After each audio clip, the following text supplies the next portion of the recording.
There was once a young woman named Cassandra, said to be so beautiful that even the gods couldn't look away. Apollo himself fell in love with her. Some stories say that he desired her. Others say that he wanted her devotion. Either way, he made her an offer that no mortal could refuse. He granted her the gift of prophecy. Like many deep thinkers today, Cassandra could sense what was coming long before anyone else around her noticed. She didn't just react to events, she recognized patterns forming beneath the surface, consequences before causes, endings before beginnings.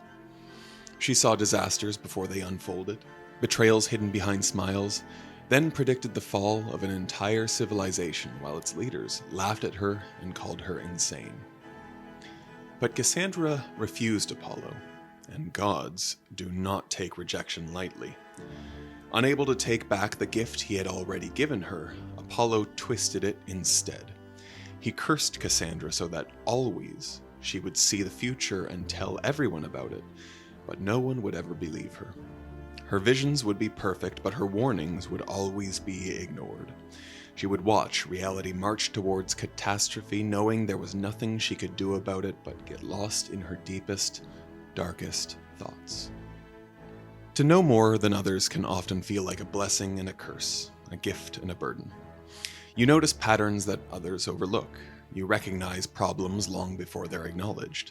Yet slowly and quietly, your mind gets crushed under the weight of truths it has no way to resolve.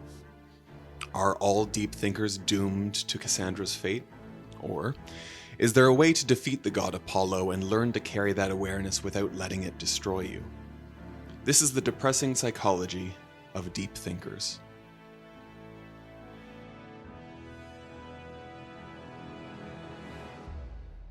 Life, before it is understood, it's meant to be lived. At its core, it's not just a theory to be solved, but an experience to be had. When a child learns to walk, it doesn't consult philosophy, it doesn't need Nietzsche to say its first words. It stumbles, and it falls. It scrapes its knee and cries, then stands back up and tries again. That is existence in its rawest form.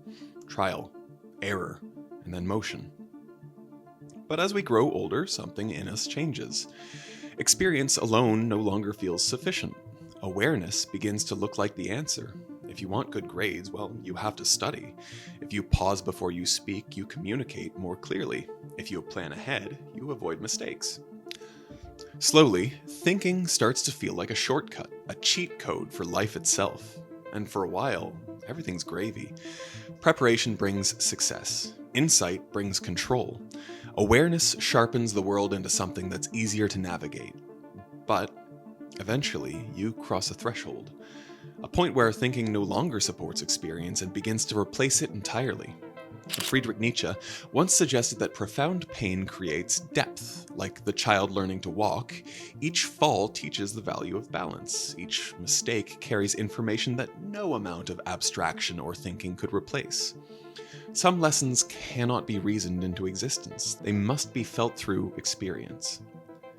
Still, the deeply introspective mind resists that idea. If thinking helps a little, why wouldn't thinking help even more? Why risk the chaos of lived experience when you can simulate every outcome safely in your head? And a lot of people follow this path. I sometimes do too. And we all run into the same problem, and it's called metacognition.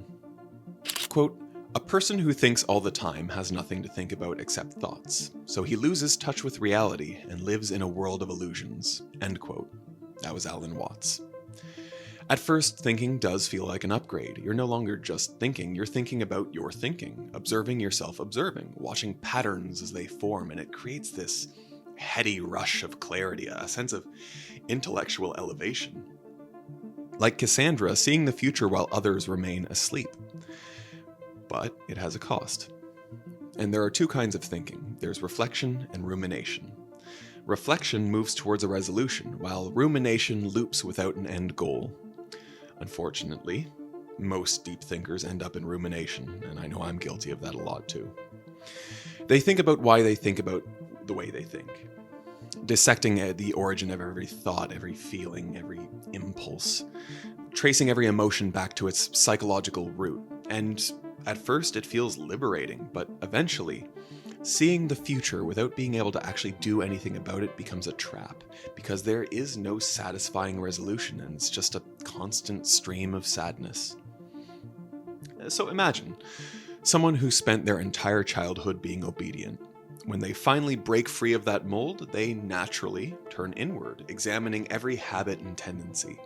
Take people pleasers, for example. If they notice this pattern, acts of course correction will feel satisfying. But eventually that becomes an urge that they don't control.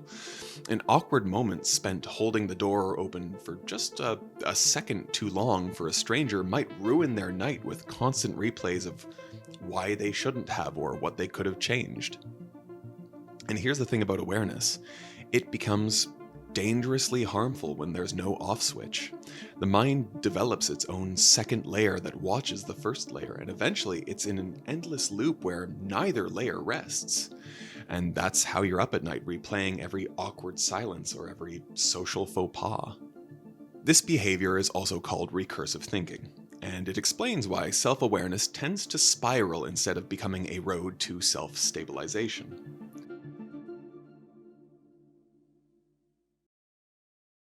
There's a reason this spiral doesn't feel like a problem at first. Insight feels good.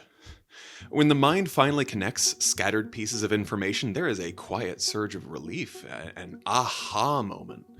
The sudden sense that the chaos has been tamed and something hidden has been brought into the light, and more importantly, it's you that did that. For a brief moment, the world makes sense. Your brain rewards this heavily, because it doesn't distinguish between solving a real-world problem and solving a conceptual one. Both of those actions release the same physiological response. To the mind, insight is progress, even if nothing in your actual life has changed. And this is where deep thinkers get stuck. Psychology recognizes this tendency through a network in the brain called the default mode network, or DMN. It's mostly active when you're resting, daydreaming, or you're not really focused on the outside world. Think back to school. That late afternoon class where, sure, your body was present, but your teacher is just blabbing on and your mind has already drifted somewhere else. Well, that is your DMN taking over. For most people, the DMN happens only at certain times and with the right triggers. For deep thinkers, it does not shut up. An overactive DMN keeps attention completely focused inward.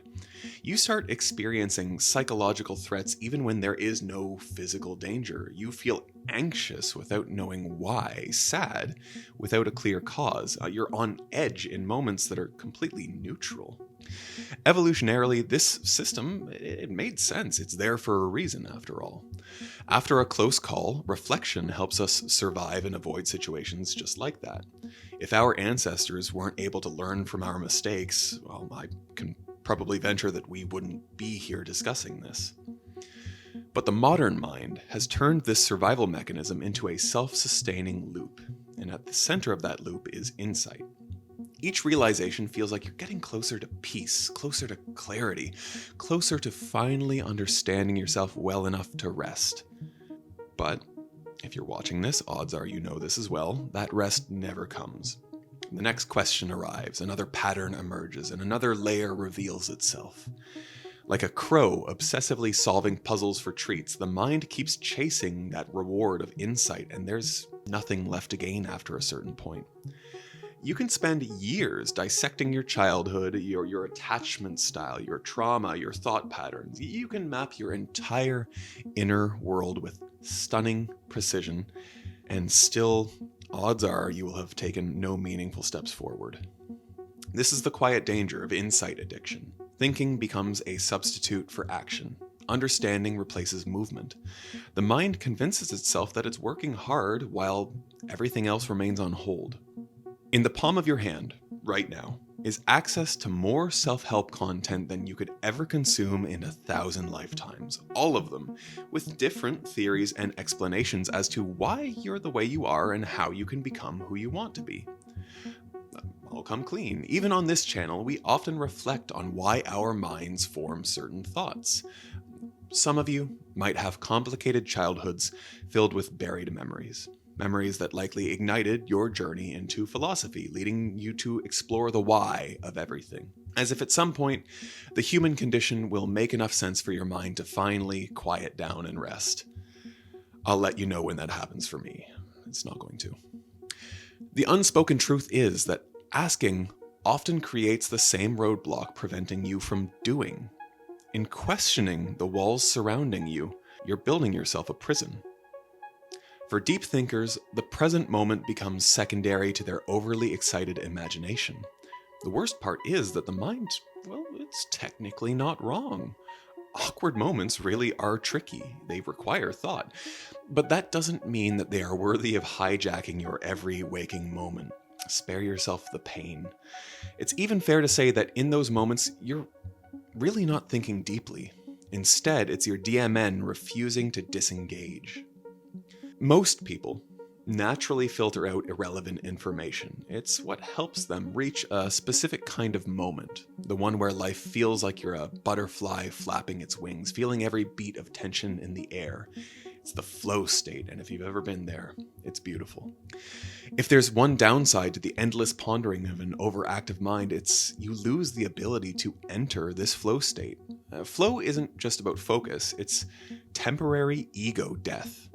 Joy in flow doesn't come from feeling hyped up about what you're currently doing. Paradoxically, it emerges from an absence of self. In that moment, you disappear, and yet you're happy. Maybe not happy in smiles or celebrations, but you're happy in self-assuredness, the kind that doesn't need to question its own existence. To achieve this ethereal sensation, you must find immersion in the present moment. Unfortunately, deep thinkers struggle to let go of self-observation. Just as you're about to feel a moment, you stumble. Self-consciousness kicks in and it just spoils the magic. Have you ever watched a sports game and seen an athlete completely break down? Yeah, maybe it's a heckler in the crowd or a referee calls an unfair foul. Suddenly their game becomes inconsistent. It's like their limbs are noodles and they can't seem to control anything anymore. They call it the yips in the industry. What do you think's wrong with the athlete? Well, it's a loss of flow. In the quest for a fulfilling life, a part of you needs to trust yourself enough to stop holding on. Now, I can't quite say what it is that you, as an individual, you watching this, need to let go of. For some, it's the lucky bracelet that they lost 2 weeks ago. For others, it's words like, "You're not good enough." Whatever it is, the real ability to get back in the game of life lies in you and only in you.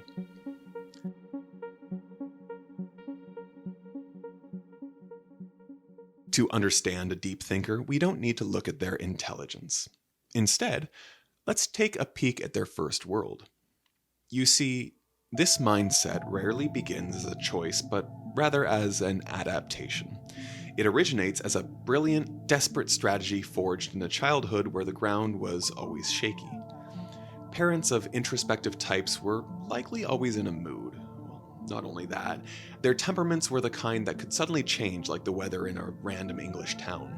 Love or anger might have arrived with equal levels of intensity. In such an environment, hypervigilance is the most rational response you can have. The child learns to become a master observer, using their mind to map the subtle tremors preceding an eruption. Sometimes it's a change in tone, other times it's a loud kind of silence. Their safety depended on how well they could predict these shifts. In their worldview, they learn that life is safer when you simulate an action in your mind 100 times, constantly weighing every possible outcome instead of risking the unpredictable reaction of the real world. The mind then transforms into a sealed laboratory where all experiments are run over and over again. Another noteworthy trait from these types is spontaneity. Or should I say the lack thereof. Spontaneity is a luxury in the eyes of deep thinkers. It only exists for those who can trust their environment to catch them when they fall. For such a child, the only safe space is within the fortress of awareness. So feelings like joy can never be truly random. It's only allowed when they have a quiet, private relief and not a burst of celebration. There's an elitism often associated with the term deep thinker, and I think that's one that we could definitely do away with and replace with compassion. The traits that I've discussed in this video usually start off as badges of a superior intellect, but as these individuals go out into the vast, complicated society, they realize that the very strategy that once saved them is now the cage they have to learn to operate from the inside.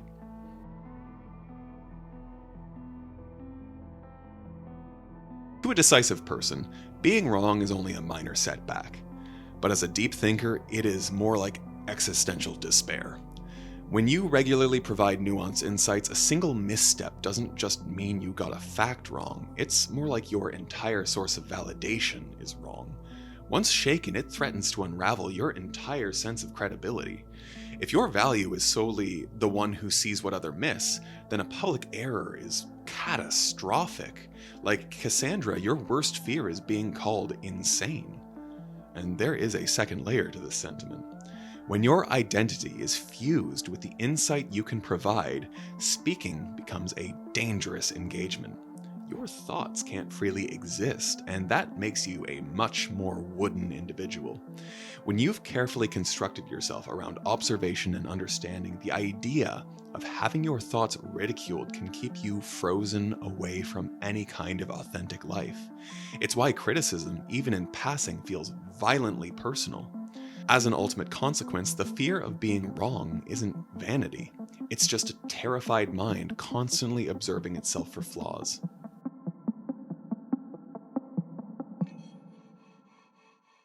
Do you remember that scene in The Matrix where Neo is offered either the blue pill or the red pill? Life often draws parallels to that moment.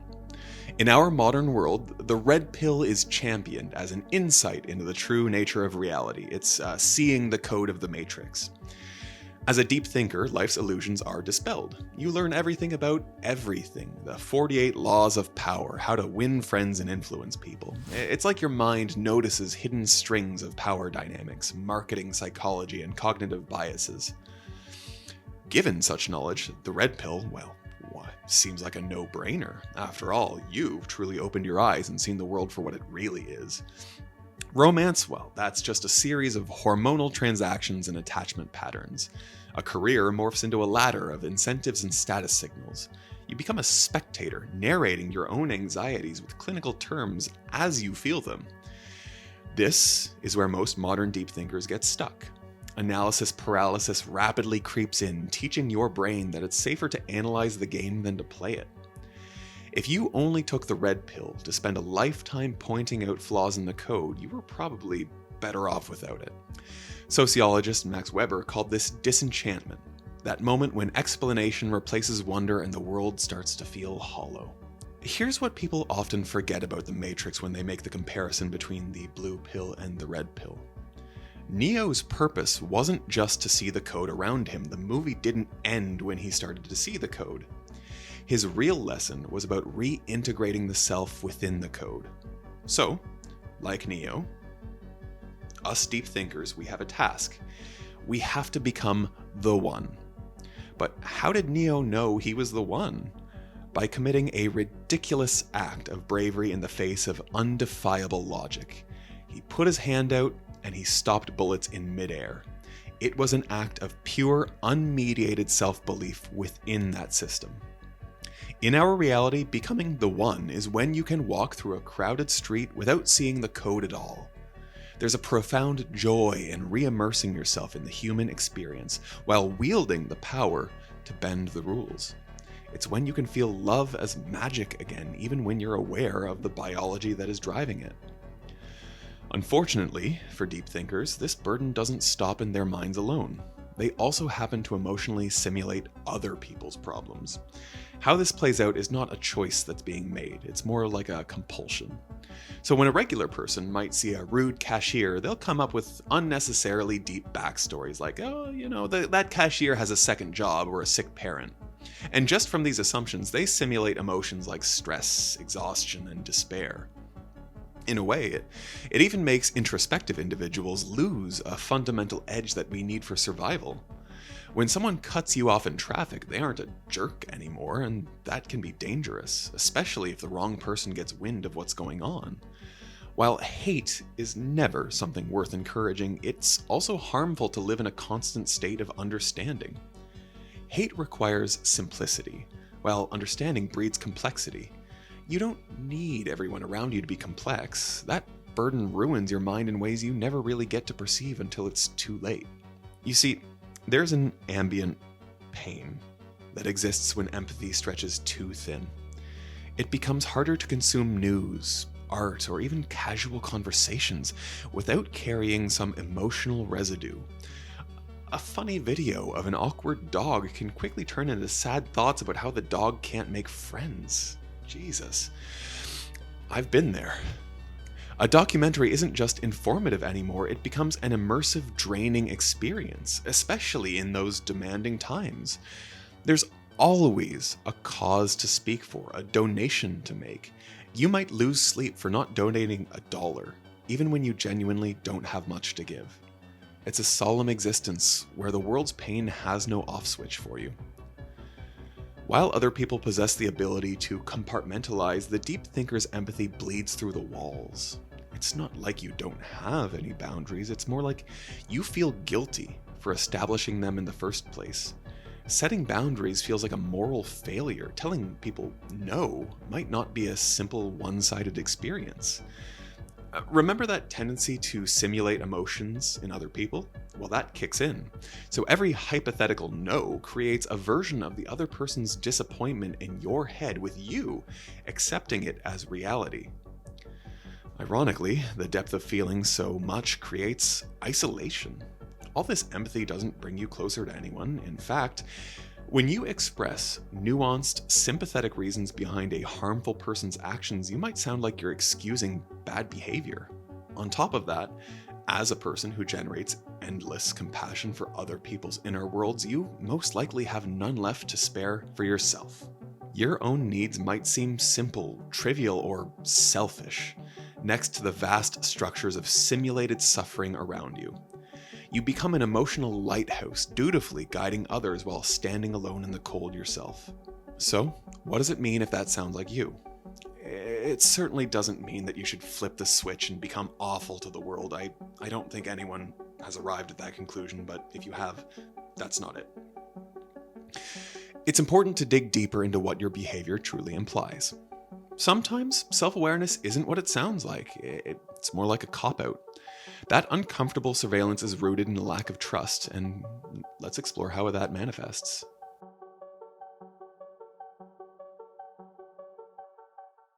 Digging into your inner mindscape as a deep thinker is a lot like looking at your reflection. If you look too deeply, you might get lost in the reflection. Take it from those that have seen the worst of self-rumination. There's a healthy version of introspection, and that's the one where you constructively learn from mistakes through self-examination. It's a focused, intentional process that leads to a new perspective. And then we have pathological introspection, aka self-rumination.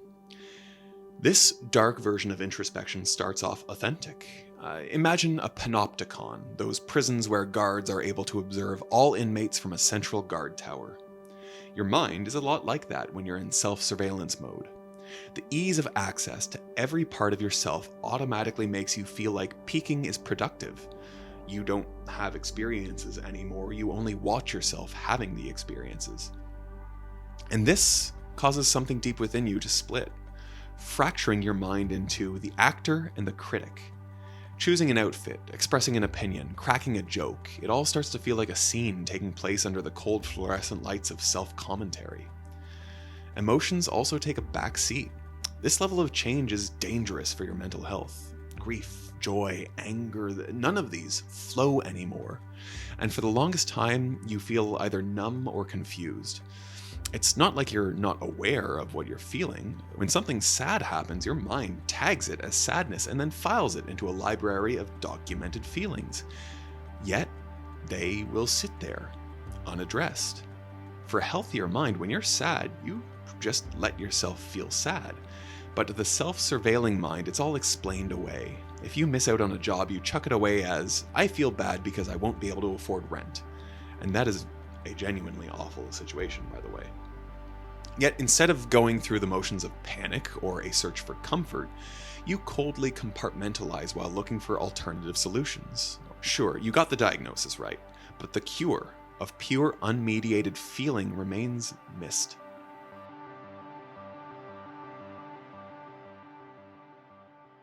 There's a sort of unaware high horse that comes with being a deep thinker. You're probably watching this video and thinking, this guy's full of himself. It's a kind of pride that sinks into hubris faster than you can blink. In a twist of irony, your desperate pursuit to be authentic is the most performative act in the stage play of your life. You're not really checking if you're being true to yourself, you're only checking whether or not you're being true to a concept of yourself. As counterintuitive as it sounds, playing it safe 1,000% of the time doesn't make you better than the person who lives without guardrails. Your meta-performance is a denial of something fundamental in your humanity. Before you even make choices, you simulate an internal critique of every possible option. Well, if I choose this, what does it say about me? Action is frozen by an endless audit. It's the same soulless energy that reeks when you see a corporate social media account attempting to be relatable. Prior to anything, their marketing team highlights every possible risk associated with even the most casual messages. Memes like 6'7" require scrutiny on a corporate page before they're posted. We can tell, you can tell, the whole world can see it. Yet, they do it all the same. The self as you know it is not a fixed thing. It's a story that you've built from past data. With self-surveillance, you're locked in one story indefinitely. You start to perform the character of a self-aware person, but in reality, it's less person and more character. Inevitably, you'll never genuinely change because change breaks the narrative. Like we pointed out earlier, the feeling of constantly holding on is an unmistakable trait for deep thinkers. In many cases, it might signify a presence in depths of depression. The surveillance system, the panopticon, has prepared an itinerary for what your life looks like. Any deviation is dangerous for the narrative that you've created. In reality, many murder their own potential in exchange for novelty. Witnessing. Compared to surveillance, witnessing is present, and it's curious. Surveillance is a voice loudly telling you to not mess things up. Witnessing, on the other hand, is observing yourself without the judgment. The ultimate goal of witnessing is to forget the mirror. Freedom doesn't come from better self-analysis, that just makes things feel worse. So what if you became a person who could be so absorbed in life that the watcher within dissolves away, letting you live in your experiences authentically?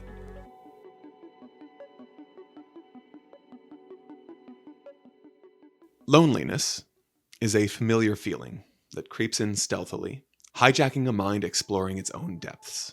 There's a special kind of isolation that comes not just from being misunderstood in the present, but from belonging to a future that's yet to arrive. Intellectuals often live in this dislocation. Their minds are constantly remodeled around systems and trajectories, granting them a keen eye for tremors. Not natural disasters, though, more like cultural shifts long before they hit. It's when a person can articulate a coming societal need while everyone else is seeking out old solutions. And that's what's so sad.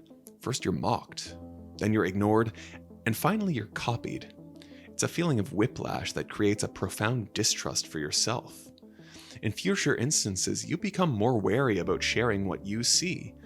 Why speak? Why bother if the reward is to be exiled and then erased? This loneliness is the price of living with your mind in tomorrow's world, while your body is still firmly planted in today. To curb a lack of meaningful connections, deep thinkers strive to ignite meaning, yet it plays out like sparking a flame without gathering any wood for a fire. For them, the shallow layers of the mind feels like a costume. What do you mean, small talk? I don't do small talk. I'm not a small talk person. That feels like NPC behavior. It's all it is a few fake smiles, laughs, and conversations either party really doesn't care much about. But that's the deep thinker. the world is a lot less predictable and programmed than deep thinkers care to admit. There are people out there who genuinely enjoy the mild warmth of communication without commitment.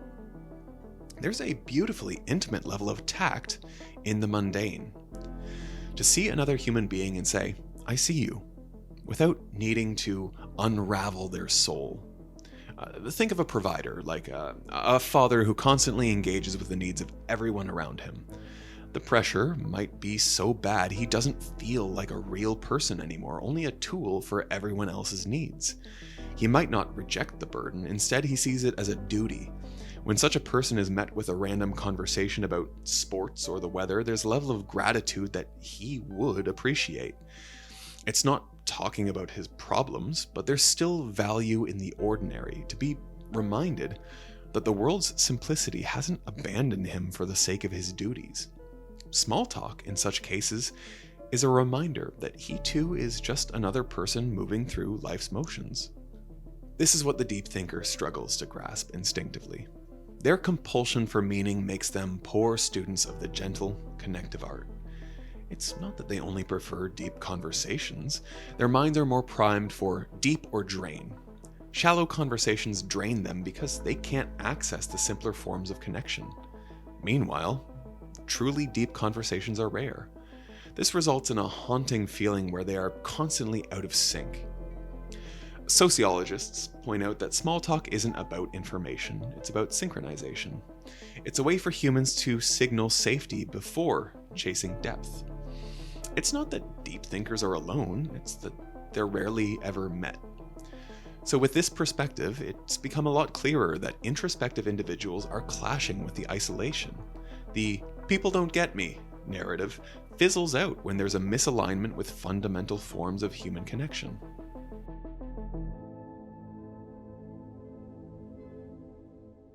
Modern social dynamics reward key traits like certainty and charisma. Depth is often at the back of the line for many. We tell ourselves otherwise on paper, but the truth is that we seek depth only when other core traits are also aligned. Depth operates on a totally different clock. In a world that prioritizes dazzling moments and conviction, leading with depth doesn't only feel inefficient, in some cases, it feels like a failure.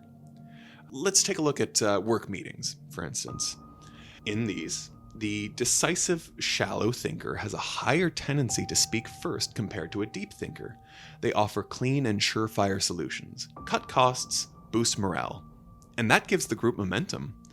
The deep thinker in such situations is probably thinking about how these suggestions from the shallow thinker might play out, tracing the consequences and roadblocks that might arise. By the time they come up with a nuanced counter, the conversation has already moved on. Their insight now becomes an interruption. Speed is rewarded and caution becomes an obstruction. Think about virality on social media. How often is layered commentary a hot topic? Very rarely. To find content with depth, one actually has to work to seek it out. Algorithms thrive with simpler ideas. It's a reflection of where we are as a society. Certainty and the extreme spread like a wildfire. They are clean dopamine hits of righteous agreement and vindictive outrage. Living in this system breeds a specific kind of frustration, one that makes you ask, why can't they see what's so obvious? As you watch simpler ideas get credit, resentment grows and the isolation continues to deepen.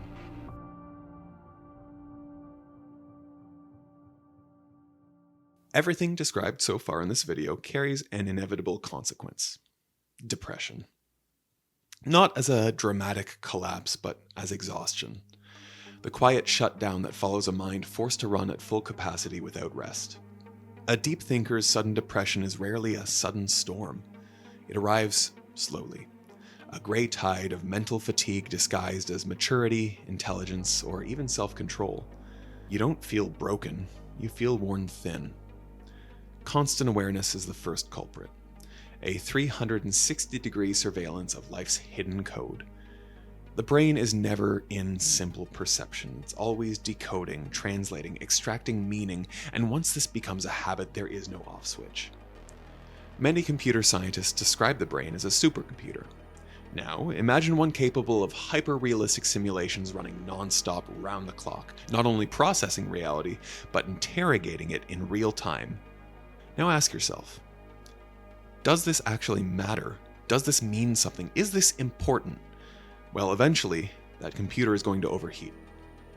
Your existence becomes an academic exercise, a thesis that you must constantly defend. Life loses its color, its looseness, its mistakes. Everything feels heavy, earned, audited.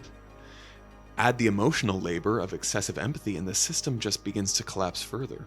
You're not just processing your own emotions anymore. You are generating entire emotional worlds for everyone around you. You are simulating their stress, their fear, their disappointment.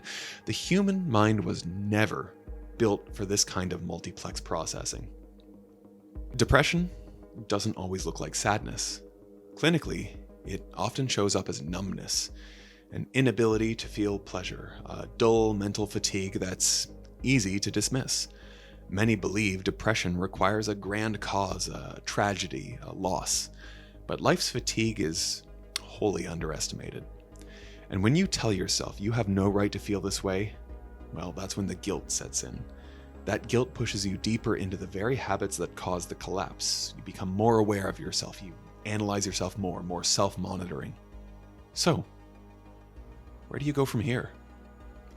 Well, if Cassandra teaches us anything, it's that the cure was never knowledge itself. It was living only as a witness, forever observing, forever warning, never participating. The escape isn't to defeat Apollo. It's to stop trying to outthink him. Grant yourself the meaningless pleasures, the unoptimized moments. Bypass the internal checks that you've installed. Say that dumb thing that's on your mind. Make that awkward move. Let yourself be wrong in public. Play the fool. Cassandra didn't suffer because she saw the future. She suffered because she couldn't have a hand in how her own future and that of those around her could play out. But you, my dear viewer, are different. Because unlike Cassandra, who could only tell others, you can act. You can make a change. If you recognized yourself in her story, the cure isn't to see less, but to understand that taking action, doing something that influences the future is far better than seeing it.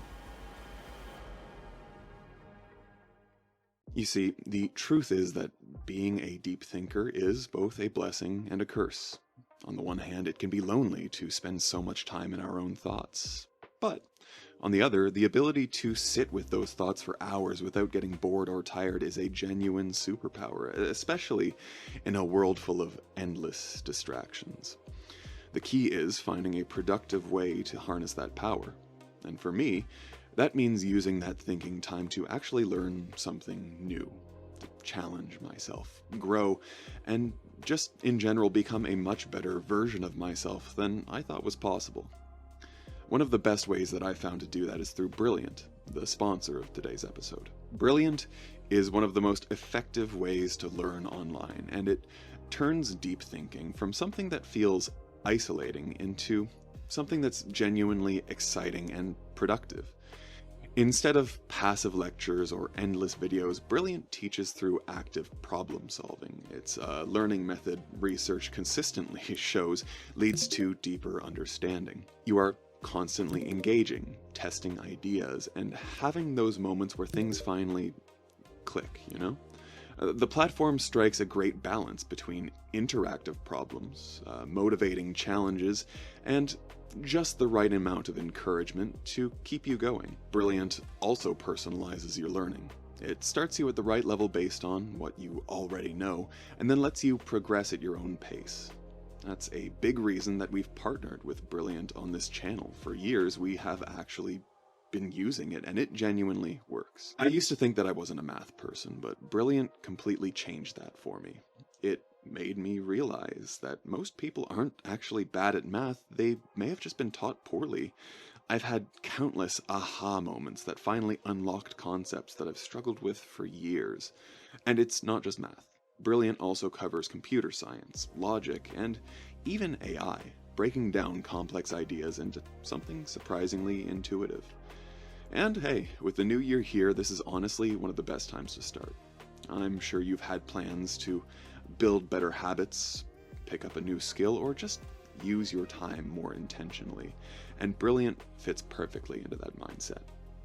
It also makes a great gift for younger siblings and relatives who, let's be honest, are already probably glued to their phones anyway.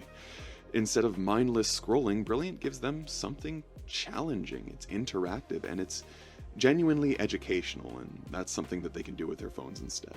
To learn for free on Brilliant for a full 30 days, go to brilliant.org/aperture, scan the QR code on screen, or click the link in the description.